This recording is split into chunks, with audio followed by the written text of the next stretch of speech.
Hello everyone, welcome to my channel. दोस्तों, आज के इस वीडियो में हम डिस्कस करेंगे उत्तराखंड लोक सेवा आयोग द्वारा आयोजित कराया गया पटवारी और लेखपाल का एग्जाम पेपर। तो डिटेल में देखेंगे हम यहाँ पर प्रश्नों को, किस प्रकार के प्रश्न यहाँ से पूछे गए थे। तो शुरू करते हैं। पहले हम देखेंगे हिंदी के 20 प्रश्न। इसमें पहला प्रश्न पूछा गया था, अल्प विराम का उपयोग वाक्य के किस खंड में किया जाता है। तो इसका जो राइट आंसर हो जाएगा ऑप्शन बी, मध्य में। मध्य में अल्प विराम का उपयोग किया जाता है। अगला प्रश्न पूछा गया था, अनाजी शब्द का विलोम है। तो अनाजी शब्द का विलोम यहाँ पर हो सकता है फलाहारी होगा। तो ऑप्शन ए यहाँ पर सही होगा। अगला प्रश्न पूछा गया था, मंद गंध फूल माल पाठ पाठ शोभा श्री पट नहीं रही है, इन पंक्तियों के रचनाकार कौन है। तो इसके जो रचनाकार थे वो थे ऑप्शन बी, सूर्यकांत त्रिपाठी निराला। उसके बाद अगला प्रश्न पूछा गया था, साहित्य लहरी रचना की रचयिता कौन है। तो इसका राइट आंसर हो जाएगा ऑप्शन बी, सूरदास। अगला प्रश्न पूछा गया था, निम्नलिखित में से इलेक्ट्रॉनिक मीडिया के अंतर्गत क्या नहीं आता है। तो इसका जो राइट आंसर हो जाएगा ऑप्शन सी, समाचार पत्र इलेक्ट्रॉनिक मीडिया के अंतर्गत नहीं आता है। अगला प्रश्न पूछा गया था, कठिनाई में प्रयुक्त प्रत्यय है। तो कठिनाई में प्रयुक्त जो प्रत्यय है वो कौन सा है। तो इसका जो राइट आंसर है ऑप्शन है आई। उसके बाद अगला प्रश्न है, कीर्ति का विपरीतार्थक शब्द कौन सा है। तो कीर्ति का जो विपरीतार्थक शब्द होगा वो होगा अपकीर्ति। अगला प्रश्न है, महर्षि का संधि विच्छेद होगा। तो इनमें से महर्षि का संधि विच्छेद कौन सा है। तो इसका जो राइट आंसर है ऑप्शन बी, महाधन ऋषि। अगला प्रश्न है, इनमें से वर्तनी की दृष्टि से शुद्ध शब्द कौन सा है। तो कौन सा शब्द इसमें शुद्ध है। तो इसका जो राइट आंसर है ऑप्शन बी, साप्ताहिक।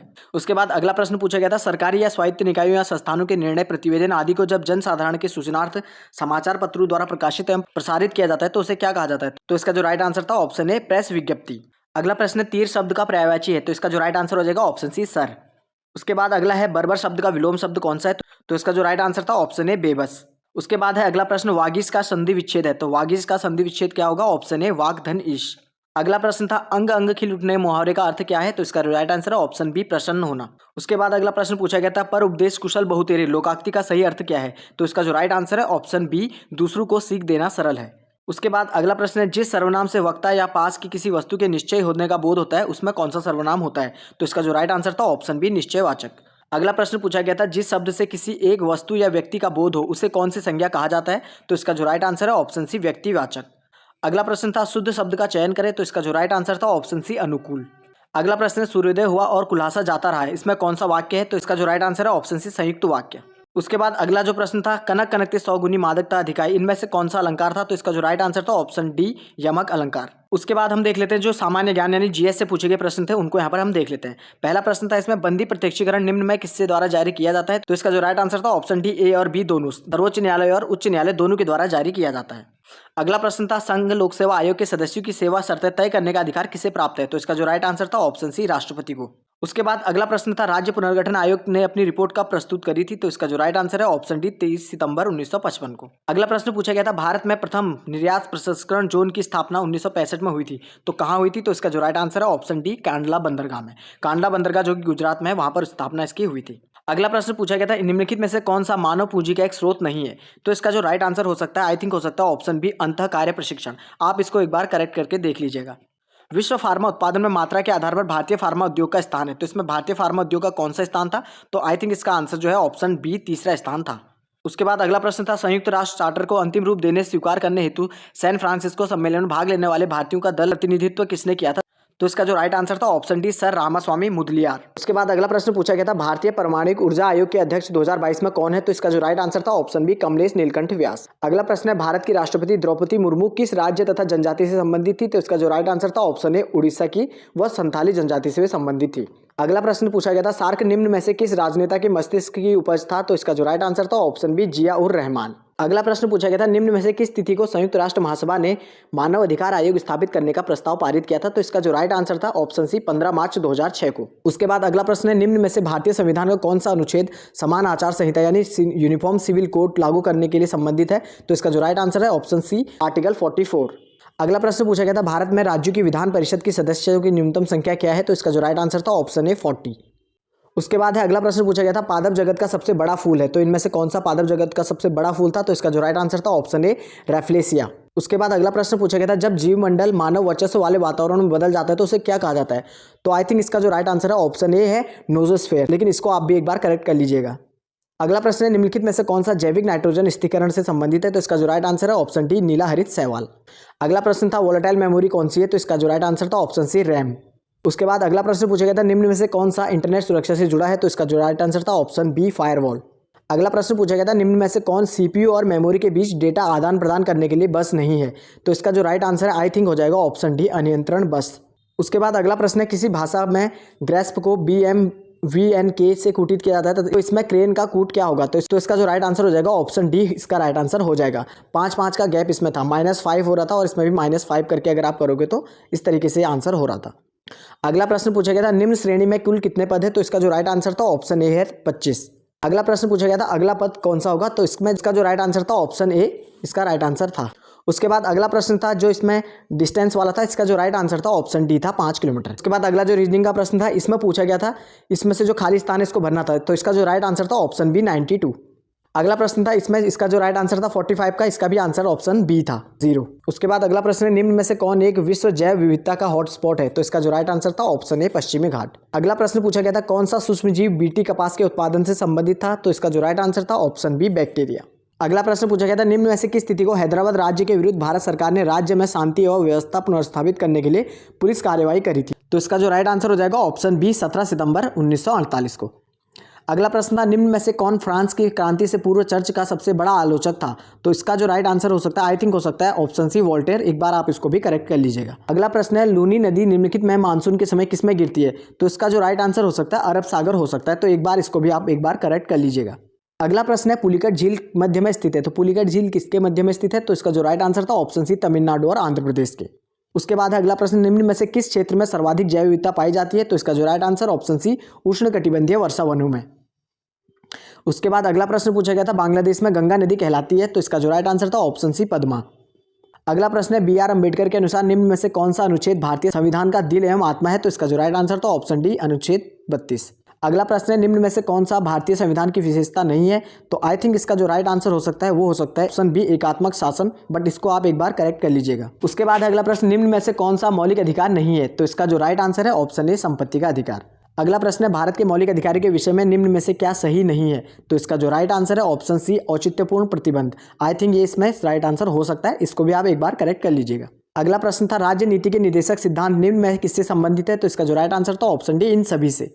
अगला प्रश्न पूछा गया था शक छत्रप के सिक्कों में सोने चांदी का अनुपात क्या था, तो इसका जो राइट आंसर है ऑप्शन डी 1:35। अगला प्रश्न है जहांगीर के दरबारी चित्रकार उस्ताद मंसूर किस प्रकार की चित्रकारी के लिए प्रसिद्ध थे, तो इसका जो राइट आंसर था ऑप्शन ए पशु पक्षी। अब उसके बाद देख लेते हैं जो उत्तराखंड से पूछे गए प्रश्न थे 40 महत्वपूर्ण, उनको भी यहाँ पर देख लेते हैं। पहला प्रश्न इसमें पूछा गया था जनपद अल्मोड़ा का ऊपरी भाग स्थित है, तो इसका जो राइट आंसर हो सकता है ऑप्शन सी लघु हिमालय में। मनेरी भाली परियोजना निम्न में से किस जनपद में स्थित है, तो इसका जो राइट आंसर था ऑप्शन डी उत्तरकाशी में। अगला प्रश्न है 2011 की जनगणना के अनुसार उत्तराखंड में किस जनजाति की संख्या सर्वाधिक है, तो इसका जो राइट आंसर था ऑप्शन डी थारू। अगला प्रश्न निम्न में से किस वर्ष पंचायती राज पर अशोक मेहता समिति का गठन हुआ था, तो इसका जो राइट आंसर था ऑप्शन बी 1977। अगला प्रश्न है निम्न में से किस राज्य ने भारत में सबसे पहले पंचायती राज को लागू किया था, तो इसका जो राइट आंसर था ऑप्शन बी राजस्थान। अगला प्रश्न पूछा गया था निम्न में से कौन सा पंचायती राज दिवस है, तो इसका जो राइट आंसर है ऑप्शन सी 24 अप्रैल।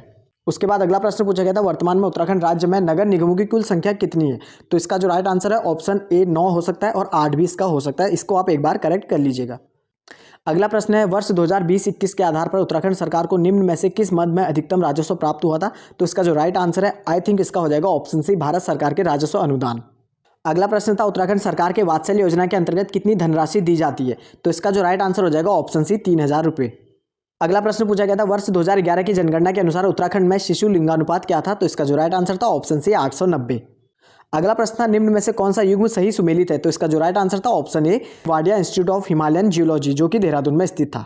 अगला प्रश्न था तीरथ सिंह रावत उत्तराखंड के मुख्यमंत्री कितने दिनों तक रहे थे, तो इसका जो राइट आंसर था ऑप्शन सी 116 दिनों तक। अगला प्रश्न था निम्न में से किसे 7 जनवरी 2021 को उत्तराखंड के मुख्य न्यायाधीश की शपथ दिलाई गई थी, तो option C justice RS Chauhan. अगला प्रश्न पूछा गया था भारत में लिंग अनुपात 2018 के अनुसार उत्तराखंड का क्रम कौन सा है, तो इसका राइट आंसर था ऑप्शन ए 13वां। अगला प्रश्न पूछा गया था गर्जिया मंदिर किस नदी के तट पर स्थित था, तो इसका जो राइट आंसर है ऑप्शन बी कोसी नदी। उसके बाद अगला प्रश्न निम्न में से कौन कुमाऊं का इतिहास पुस्तक किसके द्वारा लिखी गई है, तो इसका जो राइट आंसर था ऑप्शन डी बद्रीदत्त पांडे के द्वारा लिखी गई थी। अगला प्रश्न पूछा गया निम्न में किस वर्ष उत्तराखंड नंदा देवी राष्ट्रीय उद्यान स्थापित किया गया था, तो राइट आंसर था ऑप्शन ए 1982। अगला प्रश्न उत्तराखंड में श्री नंदा देवी राजजात यात्रा मेले का आयोजन किस स्थान पर होता है, तो राइट आंसर का है ऑप्शन डी चमोली में। अगला प्रश्न पूछा गया था निम्न में से किसे प्रथम बार उत्तराखंड के खेल रत्न पुरस्कार दिया गया था, तो राइट आंसर था ऑप्शन ए जसपाल राणा। अगला प्रश्न निम्न में से उत्तराखंड के प्रथम राज्यपाल कौन थे, तो इसका जो राइट आंसर था ऑप्शन डी सुरजीत सिंह बरनाला।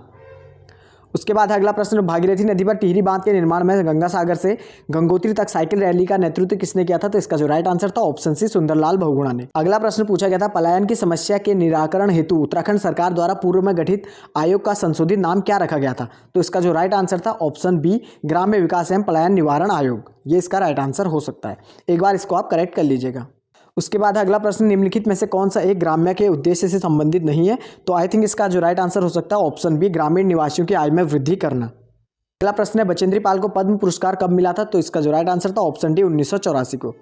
उसके बाद अगला प्रश्न, उत्तराखंड में तीलू रौतेली पुरस्कार निम्न में से किस क्षेत्र में दिया जाता है? तो इसका जो राइट आंसर हो सकता है ऑप्शन सी उल्लेखनीय कार्य के लिए। अगला प्रश्न था, निम्न में से किसे उत्तराखंड की प्रथम पुलिस महानिदेशिका कौन थी? तो इसका जो राइट आंसर था ऑप्शन ए कंचन चौधरी भट्टाचार्य। अगला प्रश्न, गोवासा ताम्रपत्र शिलालेख शक संवत 1340 किस राजा के दान का उल्लेख करता है? तो आई थिंक इसका जो राइट आंसर था ऑप्शन सी ज्ञानचंद। अगला प्रश्न है, बद्रिका खंड किस पुराण का अंश है? तो इसका जो राइट आंसर हो सकता है ऑप्शन सी स्कंद पुराण। उसके बाद अगला प्रश्न, ब्रिटिश शासन के दौरान कुमाऊं में भूमि को क्या कहते थे? तो आई थिंक जो इसका जो राइट आंसर हो सकता है भूमि इसका राइट आंसर हो सकता है, जोत और भूमि में से एक हो सकता है। उसके बाद अगला प्रश्न, 1790 में कुमाऊं पर विजय के पश्चात गोरखू ने वहां का सूबा किसे नियुक्त किया था? तो राइट आंसर था ऑप्शन सी जोगामल शाह को। अगला प्रश्न, निम्न में से किस स्थान को गढ़वाल का बारदोली कहा जाता है? तो इसका जो राइट आंसर था ऑप्शन ए गुजरू। अगला प्रश्न पूछा गया था, निम्न में से किस चंद शासक ने पट्टी नामक प्रशासनिक इकाई की स्थापना करी थी? तो इसका जो राइट आंसर होगा ऑप्शन डी बाज बहादुर चंद। उसके बाद अगला प्रश्न, स्टेशन पर लगे हुए बोर्ड पर अंकित समुद्र तल से ऊंचाई क्या कहलाती है? तो आई थिंक इसका जो राइट आंसर हो सकता है ऑप्शन सी बेंचमार्क। अगला प्रश्न है, एक मैदान की लंबाई इतनी 1 किलोमीटर तथा चौड़ाई 1/2 किलोमीटर, क्षेत्रफल क्या होगा? तो इसका जो राइट आंसर था ऑप्शन बी 1/2 किलोमीटर। उसके बाद अगला प्रश्न, उत्तराखंड राज्य की सबसे पुरानी नहर कौन सी है? तो इसका जो राइट आंसर था ऊपरी गंगा नहर। ऊपरी गंगा नहर उत्तराखंड की सबसे पुरानी नहर है। अगला प्रश्न पूछा गया था, उत्तराखंड की सर्वाधिक लंबी नदी कौन सी है? तो इसका जो राइट आंसर था ऑप्शन ए काली नदी। उसके बाद अगला प्रश्न, निम्न में से कौन सा बड़ा राष्ट्रीय उद्यान क्षेत्रफल में है? तो इसका जो राइट आंसर था ऑप्शन बी गंगोत्री राष्ट्रीय उद्यान। अगला प्रश्न है, उत्तराखंड के निम्न में से किस जनपद में सर्वाधिक जनजातीय जनसंख्या निवास करती है? तो इसका जो राइट आंसर था ऑप्शन ए उधम सिंह नगर। उसके बाद अगला और अंतिम प्रश्न था, 2021 के विश्व के सर्वश्रेष्ठ रखरखाव वाले राष्ट्रीय उद्यानों में कॉर्बेट राष्ट्रीय उद्यान को कौन सा स्थान दिया गया है? तो इसका जो राइट आंसर था ऑप्शन ए दूसरा स्थान। तो ये था दोस्तों उत्तराखंड लोक सेवा आयोग द्वारा आयोजित कराया गया पटवारी लेखपाल 2023 का एग्जाम पेपर। तो इससे रिलेटेड कोई डाउट हो, क्वेरीज हो, कमेंट सेक्शन में जरूर बताएं। वीडियो अगर इन्फॉर्मेटिव लगे तो वीडियो को लाइक करें, शेयर करें और ऐसे इन्फॉर्मेटिव वीडियोस के लिए चैनल को सब्सक्राइब करें। Thank you friends.